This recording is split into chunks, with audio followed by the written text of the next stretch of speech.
adigu maalgasho naftaada. Invest in yourself. rumayso noocaaga, yacni waxaad rumaysnaataa waxaad adigu tahay. Believe in your brand. Never pretend to be someone else. marnaha matalin ruux kale.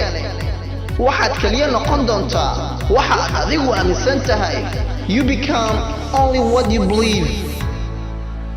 A belief is a feeling of absolute certainty. Aaminsanaantu waa dareen xaqiiqo ah oo hubaal ah. If you want to achieve anything in life, haddaad rabto in aad wax un nolosha ka gaadho, you must believe in yourself. waa inaad aamintaa noloshaada. You need to get certain. waxaad u baahan tahay inaad hesho hubaal. waayo caqiidooyinka waxay xakamaysaa natiijooyinka. Beliefs controls results. Because you will never take action towards something you don't believe is possible. maxaa yeelay weliga wax ficil ah uma qaadi doontid wax aadan rumaysnayn inay suurtagal tahay. waad yeelan kartaa dhammaan aqoonta taala dunida. You can have all the education in the world. It doesn't matter. macno ma lahan.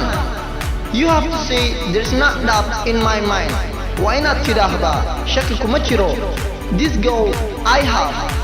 This dream I have. I will get it. I will have it. I will.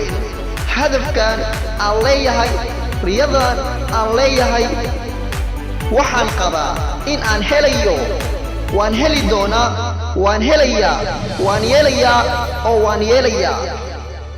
In order to succeed, you must believe. si aad u guulaysato waa inaad aamintaa.